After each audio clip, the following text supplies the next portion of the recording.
Be learning diploma in Bible first year module 7 lesson 2 రెండవ పాఠం.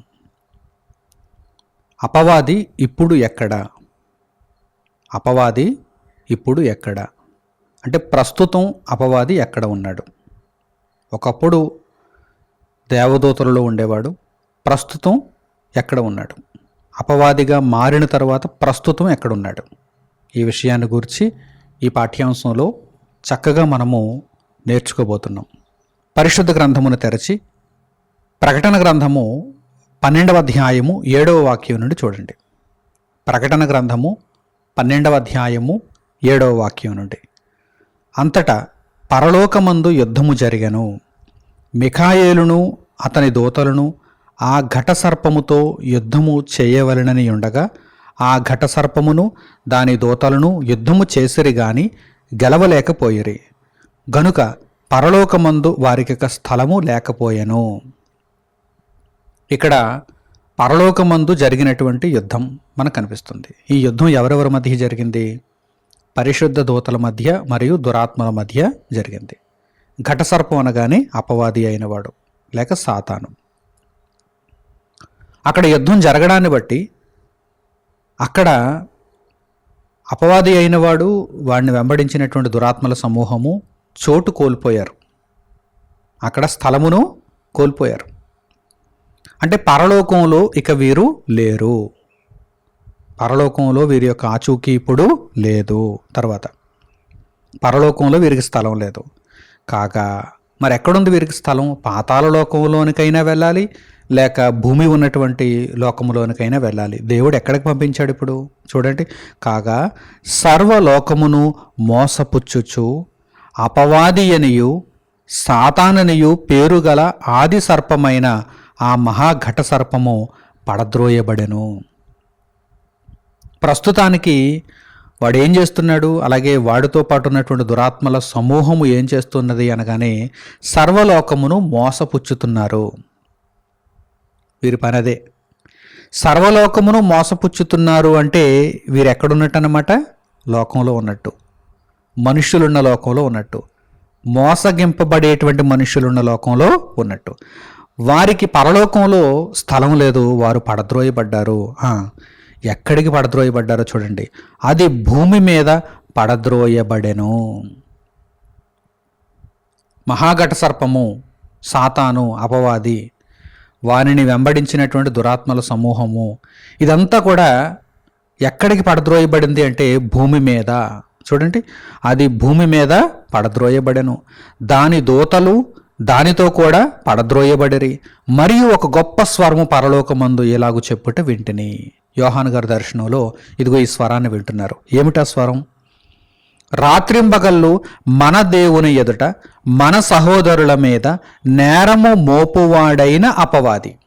అపవాది అనే పేరులోనే ఉంది కదా, అపవాదములు మోపేవాడని.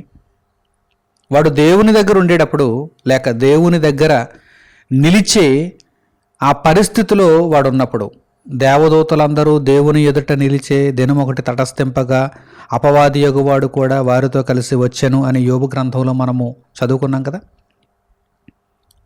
అలా వాడు ఎందుకు వెళుతున్నాడు? దేవుని సన్నిధికి వాడు ఎందుకు వెళుతున్నాడు? చూడండి, మన దేవుని ఎదుట మన సహోదరుల మీద వాడు రాత్రింబగళ్ళు నేరము మోపుతున్నాడు. అందుచేతనే వాడి పేరు అపవాది, అపవాదములు మోపుతున్నాడు.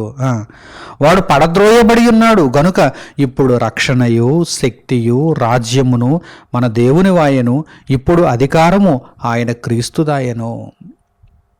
దేవుని దగ్గర ఇప్పుడు నేరము మోపేటువంటి పరిస్థితి వాడికి లేదు. వాడు భూమి మీదకు పడద్రోయబడ్డాడు. రాజ్యము, అధికారము, శక్తి ఇవన్నీ కూడా దేవుని అయిపోయాయి, దేవుని దగ్గరే ఉన్నాయి. పరలోకమందు వాడికి ఏమాత్రము కూడా అధికారం లేదు, అవకాశం లేదు. రక్షణ క్రీస్తుదైపోయింది. ఎందుకంటే క్రీస్తు జయించాడు, అపవాదిని జయించాడు, లోకాన్ని జయించాడు, దేవుని ఆజ్ఞలను నెరవేర్చాడు గనక అధికారము క్రీస్తుదాయను.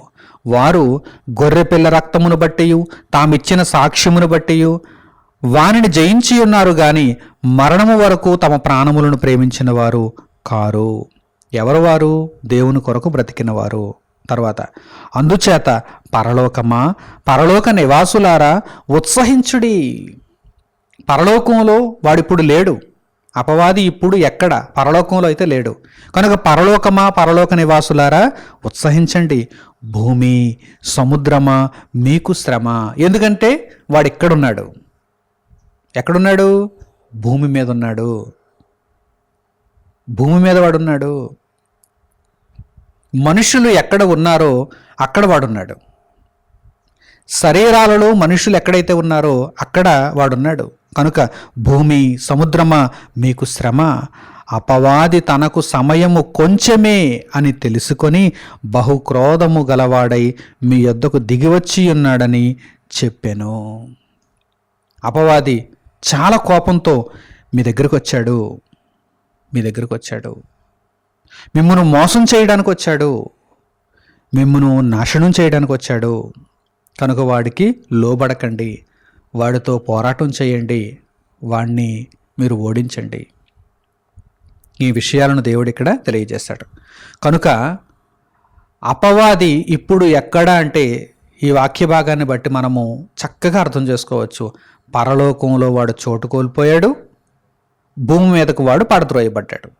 భూమి మీదకి ఎందుకు పడద్రోయబడ్డాడు? భూమి మీద మనుషులు ఉన్నారు. మనుషులను మోసం చేయడానికి వాడు భూమి మీద పడద్రోయబడ్డాడు. వాడెక్కడుంటే అక్కడ నాశనం, వినాశనం, మోసం, అబద్ధం ఉంటుంది. అయితే దేవుడు ఎందుకు అనుమతినిచ్చాడు? భూమి మీద మనుషులు ఉన్నారు. మనుషుల దగ్గరికి ఎందుకు వీడు సరాసరి పాతాళ లోకములో కటిక చీకటి గల బిలములలోనికి పంపబడి అక్కడే వీడు శిక్షలో ఉండిపోవచ్చు కదా అని దేవుడు ఎందుకు అనుకోలేదు? మనుషులు ఉన్న చోటుకి అనగా మన దగ్గరకు అపవాదిని ఎందుకు దేవుడు పంపించాడు? మనము విజేతలుగా నిలవాలని, దేవుని వాక్యమును అనుసరించి మనం బ్రతకాలని. అపవాది అయిన వాడు మనలను మోసగిస్తున్నా మనము దేవుని వాక్యానికి విలువనిచ్చిన వారమై మోసగింపబడకుండా మోసములో నుండి బయటపడి అపవాదిని ఓడించాలని దేవుడు కోరుకుంటున్నాడు. అందుచేత అపవాది, వానిని వెంబడించిన దురాత్మల సమూహము మన మధ్యే ఉండాలని దేవుడు నిర్ణయించాడు. ఇది దేవుని యొక్క ఆలోచనలో ఉన్నటువంటి సారాంశం. ప్రియులారా, ఈ విషయాన్ని గురించి ఇంకను మనము తెలుసుకుందాం. పరిశుద్ధ గ్రంథంలో అనేక పర్యాయములు దేవుడు ఈ విషయాన్ని గురించి పొందుపరిచాడు. పేతురు గారు రాసినటువంటి మొదటి పత్రిక 5వ అధ్యాయము 8వ వాక్యాన్ని మీరు చూడండి.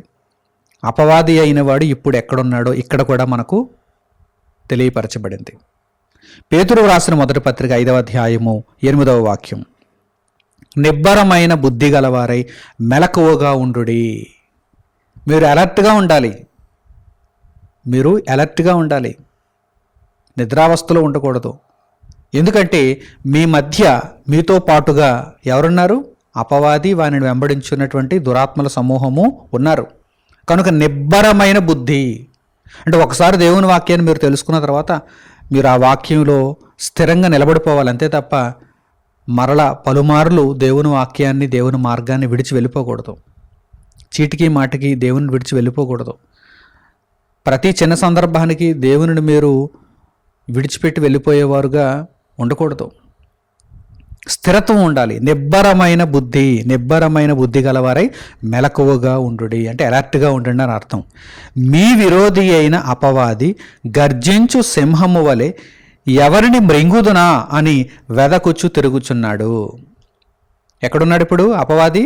ఇక్కడే, మన మధ్యనే. అపవాది ఇప్పుడు ఎక్కడా? ఇక్కడే, మన మధ్యనే. మనిషి అన్నవాడు భూమి మీద జీవిస్తున్నాడు అంటే అపవాది అయినవాడు భూమి మీద మనిషితో పాటు ఉంటాడు.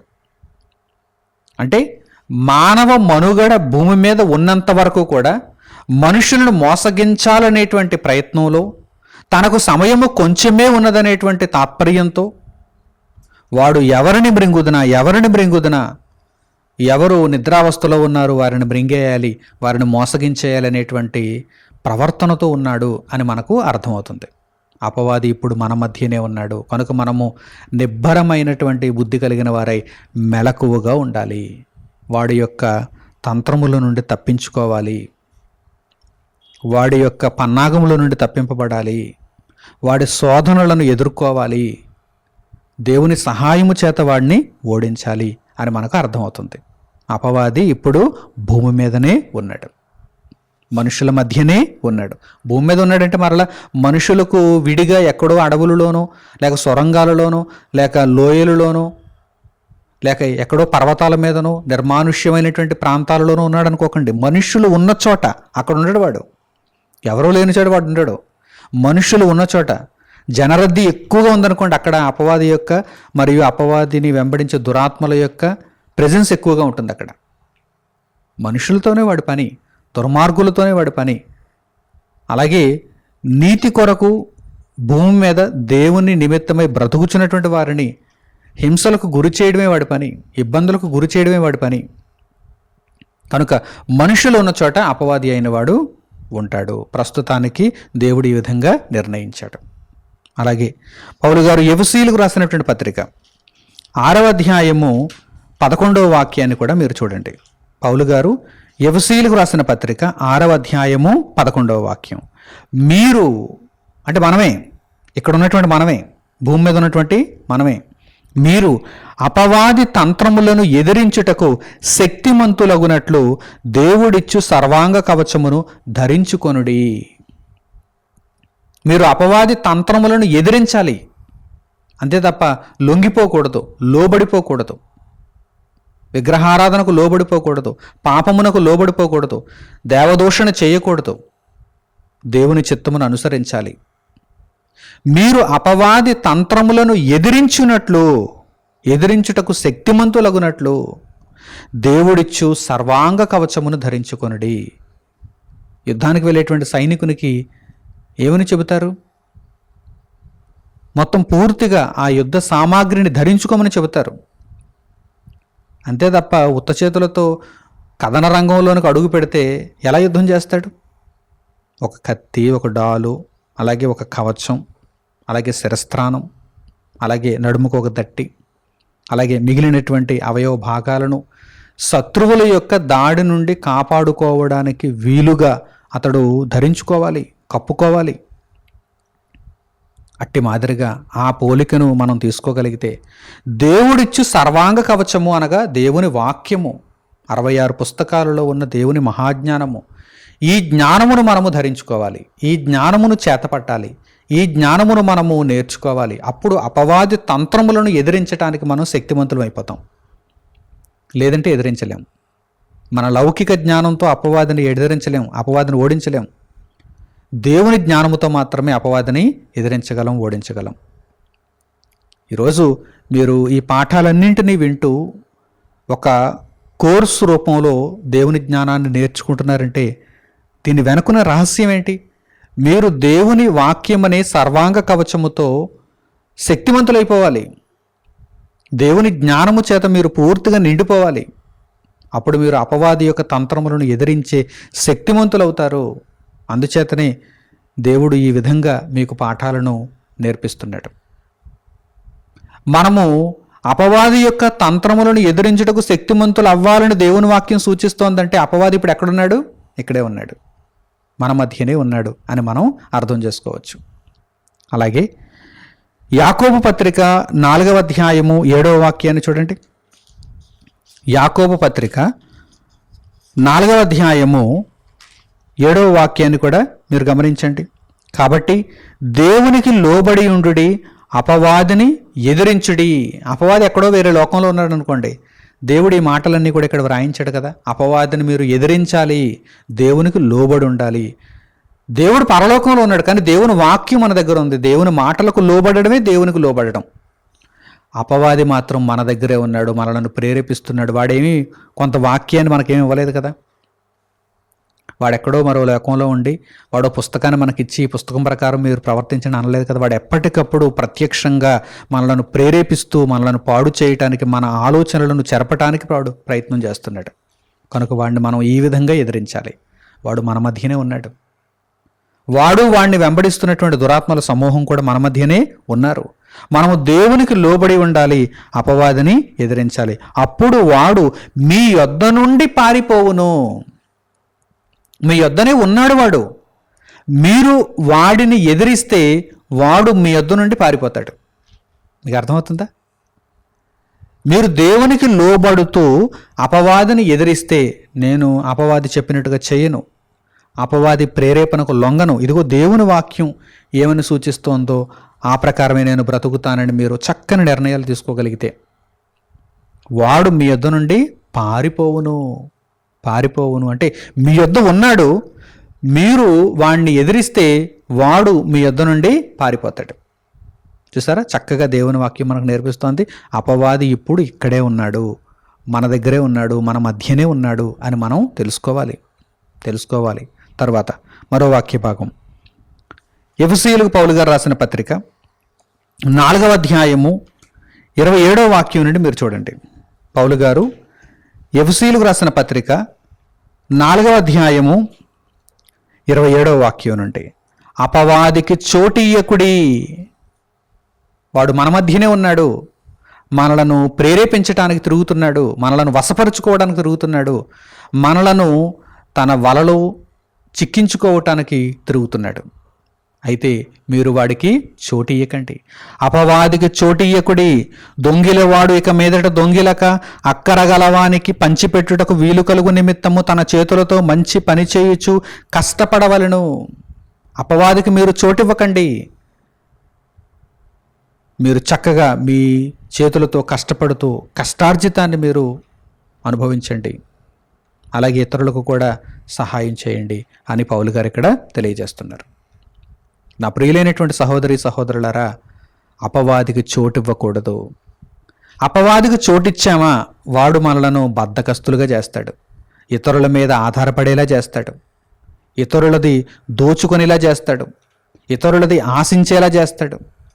మనకు ఎప్పుడు కూడా అపవాది స్వభావాన్ని మనలో మనము ఉంచుకోకూడదు. మనము సొంతంగా మన చేతులతో కష్టపడి దేవుని చిత్తమును బట్టి, దేవుని కృపను బట్టి, దేవుని అనుగ్రహాన్ని బట్టి మనము పోషింపబడటానికి ప్రయత్నం చేయాలి. ఇక్కడ పౌలు గారు అదే సూచిస్తున్నారు. కనుక ప్రియులారా, అపవాది మన మధ్యనే ఉన్నాడు, మనము వాడికి చోటియ్యకూడదు, వాడిని మనం ఎదిరించాలి, వాడి బారి నుండి తప్పించుకోవాలి. వాడు బహుక్రోధము కలిగిన వాడై తిరుగుచున్నాడు కనుక వాడి బారి నుండి మనం తప్పించుకోవాలి. అలాగే మత్తయి సువార్త 13వ అధ్యాయము 36వ వాక్యం నుండి మనం చూడగలిగితే యేసుక్రీస్తు ప్రభువారు ఇక్కడ ఒక ఉపమానాన్ని తెలియజేస్తూ అపవాది అయిన వాడు భూమి మీదే ఉన్నాడు అని చెబుతున్నారు. చూద్దాం.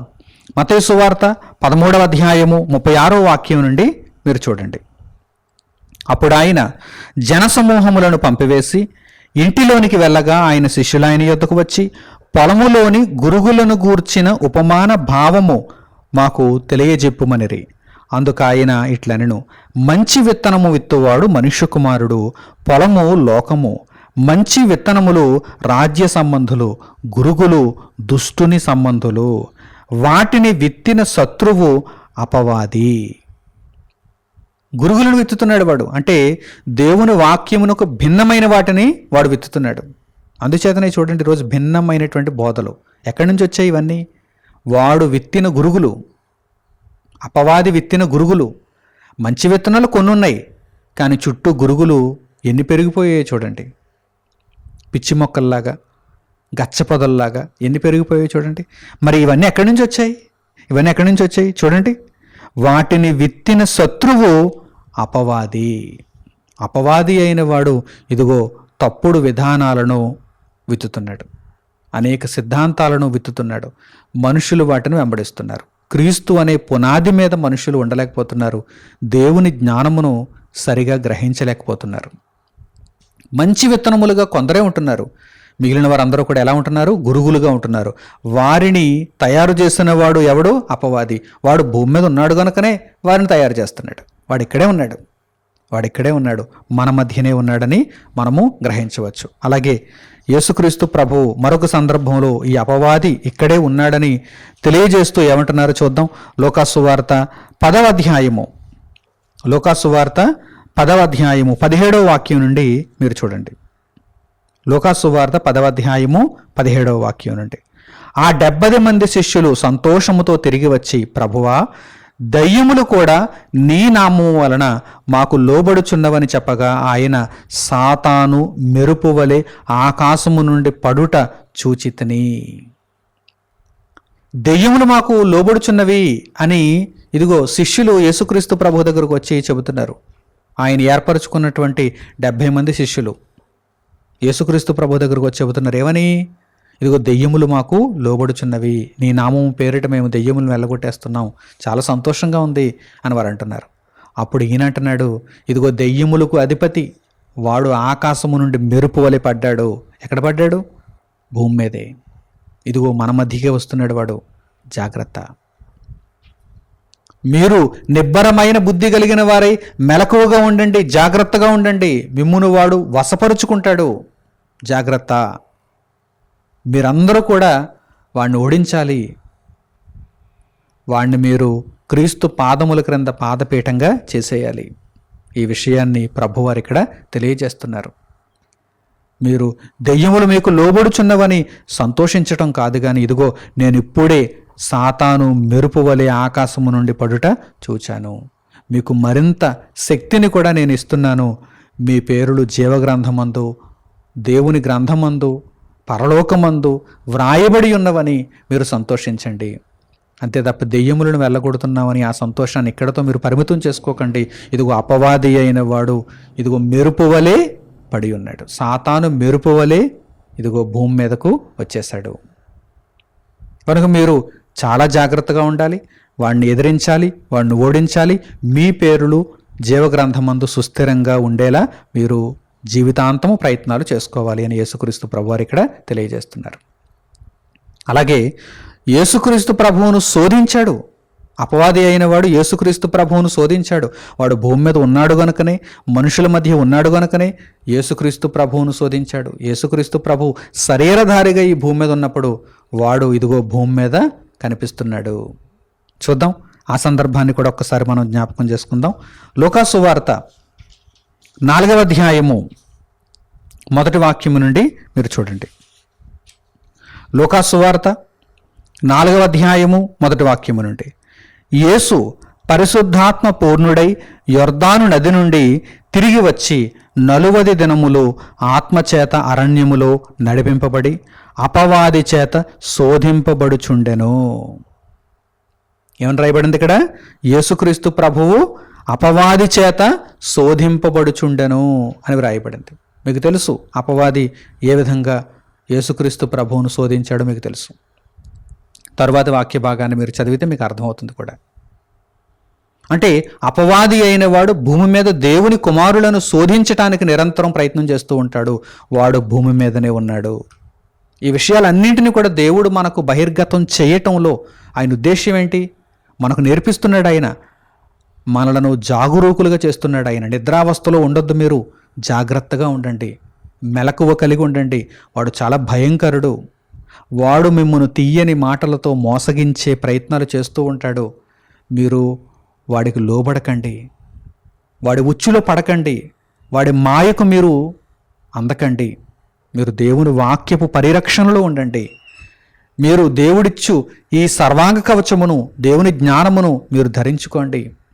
అప్పుడు దుష్టుని అగ్నిబాణములన్నిటిని కూడా ఆర్పేయటానికి మీరు శక్తిమంతులవుతారు, వాడిని మీరు ఓడిస్తారు అని దేవుడు ఈ మాటలన్నిటిని కూడా మనకు తెలియజేస్తున్నాడు. అలాగే అపవాది అయిన వాడు ఇక్కడే ఎప్పటికీ ఉండిపోతాడా? లేదు, కొంతకాలము విడిచిపెట్టబడ్డాడు. అపవాది మరియు వాడిని వెంబడించిన దురాత్మల సమూహము కొంతకాలము విడిచిపెట్టబడ్డారు కనుక వారు ఆ విడిచిపెట్టబడిన కాలములో ఉన్నారు. అందుచేతనే ప్రకటన గ్రంథంలో మనం మొట్టమొదట తెలుసుకున్నాం. 12వ అధ్యాయం 7వ వాక్యం నుండి మనం చదువుకున్నప్పుడు మొట్టమొదట ఏమని తెలుసుకున్నాం? ఇదిగో వాడు సమయము కొంచెమే అని తెలుసుకొని బహుక్రోధము కలిగిన వాడై భూనివాసులారా మీ దగ్గరకు వచ్చాడు అని దేవుడు తెలియజేశాడు కదా. అంటే ఆ మాటల యొక్క అర్థం ఏంటి? వాడు కొద్ది కాలము ఇక్కడ ఉంటాడు, ఆ తర్వాత వాడు శాశ్వతంగా మరో చోటుకి వెళ్ళిపోతాడు. ఇక్కడ ఉంటున్నటువంటి కాలంలో వాడికి వీలైనంత వరకు ఎక్కువ మందిని మోసగించడమే వాడి పని. వాడు ఇక్కడ ఉన్నప్పుడు వాడికి సంతోషం, ఎందుకంటే ఇప్పుడు వాడు ఏ పనిలో ఉన్నాడు? మోసగించే పనిలో ఉన్నాడు. ఆ తర్వాత ఇలా మోసగించినందుకు మోసపోయిన వారు, అలా మోసగించిన వాడు, వాడిని వెంబడించిన దురాత్మల సమూహం అందరూ కూడా నాశనానికి వెళ్ళిపోతారు. అప్పుడు మరలా వారికి కష్టం ప్రారంభమైపోతుంది, శ్రమ ప్రారంభమైపోతుంది. మీరు గమనించండి, ఎవరైనా మనుషులు ఇతరులను మోసగిస్తున్నప్పుడు మోసగించేటువంటి కాలంలో వారు సంతోషంగానే ఉంటారు, చాలా ఆనందంగా ఉంటారు. ఎందుకంటే డబ్బే డబ్బు, సంతోషమే సంతోషం, సుఖమే సుఖం. ఎప్పుడైతే వారు పోలీసులకు చిక్కుకుపోతారో అంతే, ముఖాలకు నల్లని ఆ తొడుగులు తొడుక్కొని వారి యొక్క నేరాలు నిరూపితం అవుతున్నప్పుడు వారు బాధలోనికి వెళ్ళిపోతారు, జైలుకి వెళ్ళిపోతారు, శిక్షలోనికి వెళ్ళిపోతారు. కానీ మోసగిస్తున్నంత వరకు వారు ఎలా ఉంటారు? దర్జాగా ఉంటారు, దొరలా తిరుగుతారు. ఇప్పుడు వీడు కూడా అంతే, అపవాది అయిన వాడు కూడా అంతే. మోసగించే కాలంలో ఉన్నాడు గనక సంతోషంగా ఉన్నాడు. మనుషుల మధ్య వీడు ఉన్నంత వరకు కూడా సంతోషంగానే ఉంటాడు. కానీ వీడు ఎప్పుడైతే తన భవిష్యత్తును తలుచుకుంటున్నాడో అప్పుడు వీడికి బాధగా ఉంటుంది, కష్టంగా ఉంటుంది. అక్కడికి వెళ్ళాలి అని వీడు అనుకోవటం లేదు, కానీ ఎప్పటికైనా వాడు వెళ్ళాలి. దీనికి సంబంధించినటువంటి ఒక అద్భుతమైన వాక్య భాగాన్ని మనం చూద్దాం. యేసుక్రీస్తు ప్రభు దెయ్యము పట్టినటువంటి వారిని స్వస్థపరుస్తున్నారు. అలా స్వస్థపరుస్తున్నటువంటి క్రమంలో ఆ మనుషులను పట్టినటువంటి దెయ్యములు మాట్లాడుతున్నాయి. ఆ విషయాలను దేవుడు పరిశుద్ధ గ్రంథంలో పొందుపరిచాడు. ఇప్పుడు మనం వాటిని తెలుసుకొనట ద్వారా ఇదిగో తాత్కాలికంగా అపవాది వాడిని వెంబడించుచున్నటువంటి దురాత్మల సమూహములు భూమి మీద ఉన్నారని, ఎప్పటికైనా వారు ఇక్కడ నుంచి వెళ్ళిపోతారని, ఇక్కడ ఉన్నప్పుడు వారికి సంతోషమేనని మనకు అర్థమవుతుంది. మత్తయి సువార్త 8వ అధ్యాయము 29వ వాక్యాన్ని మీరు చూడండి. మత్తయి సువార్త 8వ అధ్యాయము 29వ వాక్యం. వారు అనగా అపవిత్రాత్మలు, అపవాదిని వెంబడించుచున్నటువంటి దురాత్మల సమూహములు, దెయ్యము పట్టినటువంటి ఒక మనిషిలో ఉన్నటువంటి దెయ్యములు అన్నమాట. వారు ఇదిగో దేవుని కుమారుడా, యేసుక్రీస్తు ప్రభువుతో మాట్లాడుతున్నాయి దెయ్యాలు. ఒక మనిషిలో ఉన్నటువంటి దెయ్యాలు యేసుక్రీస్తు ప్రభువుతో మాట్లాడుతున్నాయి. ఏమని? ఇదిగో దేవుని కుమారుడా, నీతో మాకేమీ, కాలము రాకమునుపే మమ్మును బాధించుటకు ఎక్కడికి వచ్చితివా అని కేకలు వేసరి. అంటే ఒకానొక కాలం వస్తుంది, ఆ కాలమున మేము బాధలోనికి వెళ్ళాలి, శిక్షలోనికి వెళ్ళాలి, మేము బంధింపబడతాము, తిరిగి వేదనలోనికి పోతాము. కానీ ఇప్పుడు మాకు సంతోషమే కదా. కాలము రాకమునుపే మమ్మును బాధించుటకు ఇక్కడికి వచ్చితివా అంటే బాధించేది కూడా యేసుక్రీస్తు ప్రభు అని వీరికి అర్థమైపోయింది. శిక్ష విధించేవాడెవడు? క్రీస్తు యేసే కదా. ఈయన దేవుని కుమారుడు, సర్వోన్నతుడైన దేవుని కుమారుడు ఈయన. ఆయనను చూడగానే అపవిత్రాత్మలన్నీ కూడా భయపడిపోతున్నాయండి. సాతాను అంటే ఈ అపవిత్రాత్మలన్నింటికి హెడ్ ఉన్నాడు చూసారా, వాడు ఆయనను శోధించడానికి వచ్చాడే తప్ప ఈ అపవిత్రాత్మలు పిల్లదెయ్యాలన్నమాట. ఇవన్నీ వెంబడించినటువంటి దురాత్మల సమూహములు కదా. దూతలలో కూడా స్టేజెస్ ఉన్నాయని మనము దేవదూతల పాఠాలలో నేర్చుకున్నాం. ఈ చిన్న చిన్న దెయ్యాలన్నీ కూడా యేసుక్రీస్తు ప్రభువును చూడగానే వణికిపోతున్నాయి. ఎందుకు వణికిపోతున్నాయి? ఈయనే శిక్ష విధించేవాడు, ఈయనే అధిపతి, ఈయనే లోకాలన్నిటికీ సర్వాధికారి, ఈయన సర్వోన్నతుడైన దేవుని కుమారుడు. ఇదిగో దేవుని కుమారుడా, మమ్మను బాధించుటకు వచ్చేసావా? ఇంకా మాకు కాలం ఉంది కదా, మనుషులు ఇంకా ఉంటారు కదా భూమి మీద. మనుషులు ఉన్నంత వరకు వీరిని మోసగించే ప్రయత్నాలలో మేము ఉండాలని దేవుడు మమ్మల్ని విడిచిపెట్టాడు కదా. ఇదిగో మా హెడ్ కూడా ఇక్కడే ఉన్నాడు కదా, అపవాది అయినవాడు, వాడి పనులు వాడు బిజీగా ఉన్నాడు అనేకులను మోసగించటంలో. మేమేమో ఇదిగో ఈ చిన్న చిన్న పనులు చేసుకుంటున్నాం, మనుషులను పట్టేస్తున్నాం, వారిని విలవిలలాడించేస్తున్నాం, వారి యొక్క మనస్సులను చెరిపేస్తున్నాం అని వీరందరూ కూడా యేసుక్రీస్తు ప్రభువును చూడగానే చాలా భయపడిపోతున్నారు. ఇదిగో సర్వోన్నతుడా, దేవుని కుమారుడా, నీతో మాకేమి, కాలము రాకమునుపే మమ్మును బాధించుటకు ఇక్కడికి వచ్చితివా అని కేకలు వేసిరి ఆక్రందనలు. అప్పుడు యేసుక్రీస్తు ప్రభు, సరే దేవుని మాట చొప్పున మీకు ఇంకా కాలం ఉన్నది కనుక అదిగో పందులలోనికి వెళ్ళిపోండి, ఈ మనుషులను మాత్రం విడిచిపెట్టండి అని ఆయన తెలియజేశారు. పందులలోనికి అప్పటికప్పుడు వెళ్ళిపోయాయి. ఆ తర్వాత మరలా ఎవరో ఒకరు మనుషులను మరలా పట్టి పీడిస్తాయి. అలాగే అపవాది అయినవాడు మనుషులను మోసం చేస్తున్నాడు, దేవుని జ్ఞానము నుండి వేరు చేస్తున్నాడు, దేవునికి ఎదురు తిరిగే స్వభావాన్ని మనుషులను సృష్టిస్తున్నాడు. ఈరోజు అనేక మందిని మీరు చూస్తున్నారా? మతోన్మాదులు ఉన్నారు, నాస్తికులు ఉన్నారు, హేతువాదులు ఉన్నారు, దేవదూషణ చేస్తూ ఉంటారు, దేవునిపై అన్యాయంగా మాట్లాడుతూ ఉంటారు, దేవుని పరిశుద్ధమైన వాక్యములపై బురద చల్లుతూ ఉంటారు, తప్పుడు వ్యాఖ్యానాలు. అలాగే వీరు మాత్రమే కాదు, దొంగ బోధకులు, దొంగ ప్రవక్తలు, వీరు కూడా దేవుని వాక్యాన్ని కలిపి చెరిపేస్తున్నారు. వీరందరూ కూడా ఎవరంటే అపవాది చేత ఆవాహింపబడిన వారే. అపవాది యొక్క తత్వం ఏంటండి? అపవాది యొక్క తత్వం ఏంటి? దేవుని ఎదిరించటం. సాతాను అనేటువంటి పేరుకే అర్థం అది, దేవుని ఎదిరించుట. అలాగే అపవాది అనగా నిందలు అపవాదులు వేయుట, నీతిమంతుల మీద నిందలు అపవాదులు వేయుట. ఈరోజు అపవాది చేత ఆవాహింపబడిన వారు కూడా ఇదిగో ఇదే ప్రయత్నాలలో ఉన్నారు.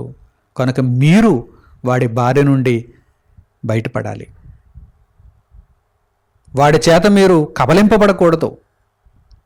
వాడిని మీరు ఎదిరించాలి. అప్పుడు వాడు మీ యొద్ద నుండి పారిపోవును. అలాగే అమాయకులైనటువంటి మనుషులకు ఈ అపవాది తంత్రములను మీరు తెలియజెప్పి వారిని అపవాది బారి నుండి రక్షించాలి. నిజంగా వారు చెరలో ఉన్నప్పుడు వారికి ఈ విషయాలు అర్థమైతేనే కదా అపవాది బారి నుండి బయటపడే అవకాశం ఉంటుంది. యేసుక్రీస్తు ప్రభు యొక్క రక్షణ వెలుగును చూసే అవకాశం ఉంటుంది. ఈ విషయాలే తెలియకపోతే వారు ఎక్కడ ఉన్నారో, ఎటువంటి స్థితిలో ఉన్నారో కూడా వారికి అర్థం కాదు. కనుక ముందుగా ఈ విషయాలను మీరు నేర్చుకున్నవారై అనేకులకు మీరు ప్రకటించాలి. అపవాది యొక్క బండారాన్ని బయటపెట్టాలి. ఈ విషయం అంతటిని కూడా దేవుడు తన జ్ఞానముగా మనకు అనుగ్రహించాడు. ఇదిగో అపవాది అయినవాడు ఇప్పుడు భూమి మీదే ఉన్నాడు, మీ మధ్యనే ఉన్నాడు, జాగ్రత్త, బహుపరాక్ అంటున్నాడు. అలాగే సాతాను ఇక్కడ కాపురం ఉన్నాడు, నివాసం ఉన్నాడని కూడా దేవుడు తెలియజేస్తున్నాడండి. ఈ అద్భుతమైనటువంటి వాక్య భాగాన్ని ఇప్పుడు మనం చూద్దాం. ప్రకటన గ్రంథము 2వ అధ్యాయము 12వ వాక్యం నుండి మీరు చూడండి. సంఘపు దూతలకు దేవుడు పత్రికలను, లేఖలను, తన మాటలను పంపిస్తూ ఇక్కడ ఈ విషయాన్ని ఆయన పొందుపరిచాడు. యోహాను రాసినటువంటి ప్రకటన గ్రంథము 2వ అధ్యాయము 12వ వాక్యం నుండి, పెర్గములో ఉన్న సంఘపు దూతకు ఇలాగు వ్రాయము. పెర్గము అనేటువంటి ప్రాంతంలో ఉన్న దేవుని సంఘము, ఆ సంఘపు దూతకు ఇలాగు వ్రాయము. వాడి అయిన 2 అంచులు గల ఖడ్గము గలవాడు చెప్పు సంగతులేవనగా, అనగా యేసుక్రీస్తు ప్రభు. వాడి అయిన 2 అంచులు గల ఖడ్గము గలవాడు అంటే దేవుని వాక్యం అనేటువంటి పదునైన ఖడ్గము కలిగిన వాడు చెప్పు సంగతులేవనగా, సాతాను సింహాసనమున్న స్థలములో నీవు కాపురమున్నావని నేను ఎరుగుదును. పెర్గము సంఘంలో ఉన్నటువంటి ఆ మనుష్యులు, దేవుని పిల్లలు ఎవరి దగ్గర ఉన్నారు? సాతాను సింహాసనముపై కూర్చున్నాడు. ఇదిగో మీరు అక్కడే కాపురం ఉంటున్నారు. చూడండి, జాగ్రత్తగా చదవండి. సాతాను సింహాసనం ఉన్న స్థలములో, అంటే సాతాను అధికారం. సాతాను సింహాసనం అంటే ఎక్కడ ఉందండి? ఎలా ఉంటుందండి? బంగారంతో ఉంటుందా, వెండితో ఉంటుందా అని మీరు చూడకండి. ఇక్కడ రూపకాలంకారాన్ని మీరు తీసుకోవాలి, ఒక పోలికను మీరు తీసుకోవాలి. సాతాను సింహాసనం అంటే సాతాను అధికారం, ద పవర్ ఆఫ్ సాటన్. ఈరోజు ప్రపంచవ్యాప్తంగా ఉంది ఈ అధికారం. సాతాను యొక్క సింహాసనం అంటే సాతాను యొక్క అధికారం.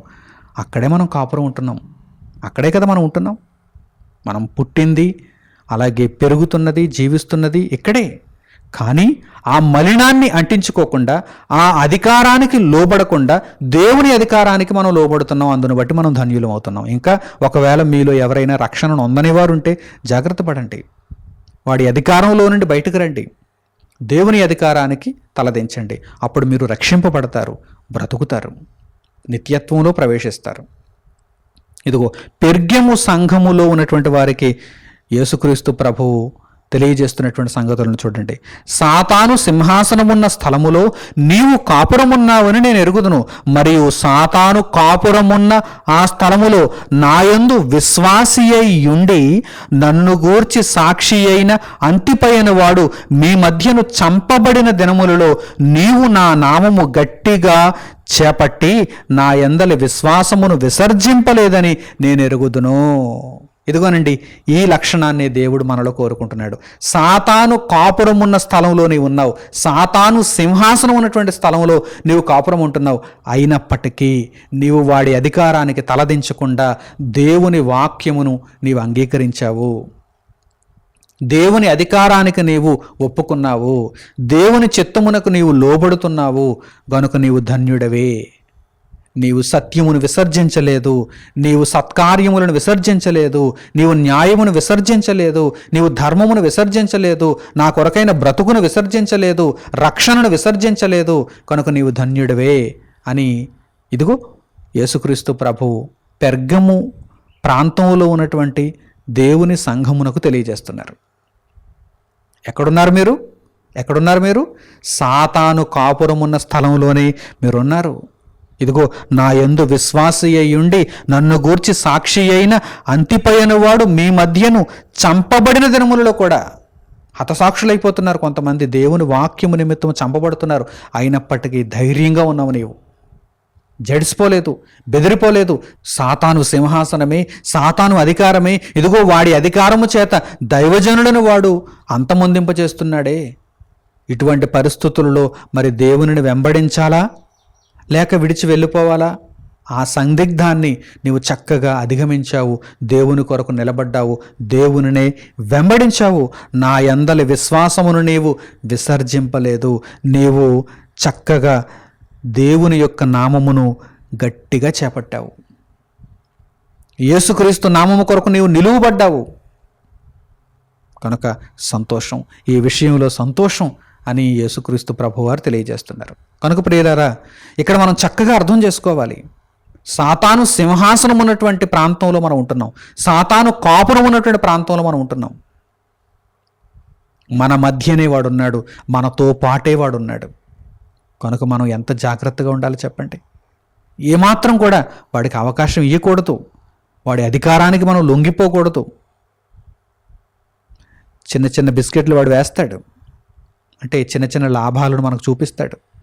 మనం వాటికి లొంగిపోకూడదు. దేవుని కొరకు చక్కగా నిలువబడాలి. యేసుక్రీస్తు ప్రభువు నామమును గట్టిగా చేపట్టేవారముగా ఉండాలి. విశ్వాసమును విసర్జించకూడదు. దేవుని కొరకు మనము నిలువబడాలి. అనేకులను వాడు చంపుతున్నా ఇదిగో ఆ ఖడ్గము మన పీక వరకు వచ్చినా సరే మనం దేవుని కొరకే నిలబడాలి. ఎలాగూ చనిపోతాం, దేవుని కొరకు చనిపోతే అంతకంటే భాగ్యం ఏముంది? ఎలాగూ చనిపోవా? 70-80 ఏళ్ళు లేక 90 ఏళ్ళు అధిక బలం ఉంది, 80 ఏళ్ళు, ఆ తర్వాత ఇంకా అధిక బలం ఉంది, 90 ఏళ్ళు కూడా జీవించేస్తారు అనుకుందాం. అప్పటికైనా చావాలా? అప్పటికైనా మరణించాలి కదా. కానీ దేవుని కొరకు కాకుండా లోకము కొరకు నీవు మరణిస్తే ప్రయోజనం ఏముంది? దేవుని నిమిత్తమై నీవు మరణిస్తే నీవు గొప్ప భాగ్యాన్ని పొందుతావు. హతసాక్షివైతే నిత్య జీవాన్ని స్వతంత్రించుకుంటావు. కనుక ఈ విషయాలన్నింటినీ దేవుడు మనకు నేర్పిస్తున్నాడు. అపవాది అయిన వాడు మీ మధ్యనే ఉన్నాడు. అపవాది ఇప్పుడు ఎక్కడ అంటే ఇదిగో మీ మధ్యనే. మనుషులు అనేవారు ఈ భూమి మీద మనుగడ కొనసాగిస్తున్నంత వరకు కూడా వాడిని వెంబడిస్తున్న దురాత్మల సమూహములు కూడా ఇక్కడే ఉంటారు. వారికి ఇవ్వబడిన కాలం అదే. ఎప్పుడైతే చిట్ట చివరి మనిషి ఈ భూమి మీద నుండి వెళ్ళిపోతాడో, అంటే యేసుక్రీస్తు ప్రభు యొక్క రెండవ రాకడ జరుగుతుందో, ఈ భూమి ఖాళీ అయిపోతుందో, అప్పుడు అపవాదికి ఇక్కడేం పని ఉంది? ఇంకా దురాత్మల సమూహమునికి ఇక్కడేం పని ఉంది? ఇంకా దేవుడు వెంటనే మరుక్షణమే తీర్పు ద్వారా వారిని నిత్య నాశనానికి పంపిస్తాడు. వారి కోసమే సిద్ధం చేయించి ఉంచాడు దేవుడు. నిత్యనాశనాన్ని వీరి కోసమే సిద్ధం చేయించి ఉంచాడు. నిజానికి అది మనుషుల కోసం కాదు, కానీ మనుషులలో అనేక మంది వాడిని వెంబడిస్తున్నారు కనుక వాడితో పాటు దురాత్మలు, వాడితో పాటు దుష్టులైన మనుషులు నిత్యనాశనానికి వెళ్ళిపోతారు. అయితే మనం మాత్రం నిత్యనాశనానికి వెళ్ళటానికి వీలు లేదు. నిత్యత్వానికి మనం వెళ్ళాలి, నిత్య జీవానికి మనం వెళ్ళాలి అంటే ఈ సంగతులన్నిటినీ చక్కగా మనం నేర్చుకున్న వారమై అపవాదిని ఎదిరించి దేవుని కొరకు మనం చక్కగా బ్రతకాలి. యేసుక్రీస్తు ప్రభువు నామమున మనము జీవితకాలమంతయు ప్రభువులో కొనసాగాలి. మంచి నిర్ణయాలు తీసుకుంటారని హృదయపూర్వకంగా నేను ఆశిస్తున్నాను. దేవుని యొక్క వాక్యము మనందరిలో ప్రతిఫలించాలని నేను కోరుకుంటున్నాను. మనం అందరం కూడా అపవాది అయిన వారిని తప్పనిసరిగా ఓడించి తీరాలి. యేసుక్రీస్తు ప్రభువు పాదముల క్రింద వాడిని పాదపీఠముగా మనం అందరం చెయ్యాలి. ఇందు విషయమై మీరందరూ కూడా చక్కని జ్ఞానము కలిగిన వారై అపవాదిని ఎదిరిస్తారని, అపవాదితో పోరాడతారని, అపవాది బారి నుండి తప్పించుకుంటారని హృదయపూర్వకంగా నేను ఆశిస్తూ ఈ సంగతులను, ఈ పాఠ్యాంశమును ఇంతటితో నేను ముగిస్తున్నాను.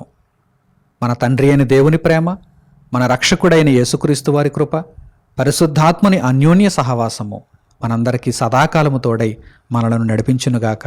ఆమేన్. తండ్రి అయిన దేవునికి ప్రార్థనలు ఏకీభవించండి. మహోన్నతుడును మహాపరిశుద్ధుడునైన మా కన్న తండ్రి, అపవాది ఇప్పుడు ఎక్కడ ఉన్నాడో సవివరముగా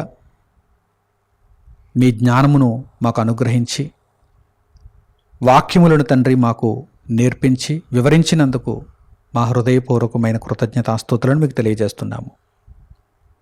నాయన, మా మధ్యనే వాడుండి మమ్మను మోసగించటానికి అహర్నిశలు వాడు ప్రయత్నం చేస్తున్నాడు.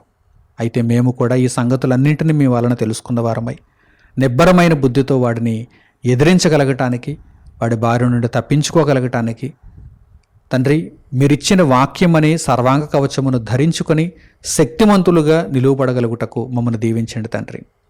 మీ వాక్యము మా అందరిలో ప్రతిఫలించి మీరు కోరుకున్న రీతిగా మేము మా యొక్క జీవిత కాలమును ఒక జైత్ర యాత్రగా పూర్తి చేసుకొనగలిగేటువంటి కృపను ధన్యతను అనుగ్రహించమని మిమ్మల్ని కోరుకుంటూ, మా ప్రార్థనా మనవులన్నింటినీ మా ప్రభువును మా రక్షకుడునైన యేసుక్రీస్తు వారి పేరిట మిమ్మల్ని వేడుకొనిచున్నాము తండ్రి.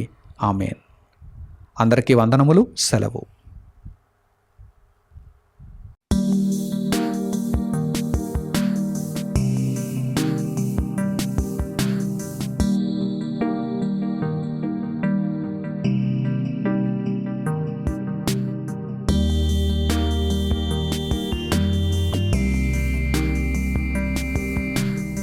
సహోదరులు మణికుమార్ గారు ప్రసంగించిన ఎన్నో ఆత్మ సంబంధమైన సంగతులను ఉచితముగా వీక్షించుటకు మా యూట్యూబ్ ఛానల్స్ ను తప్పక దర్శించండి.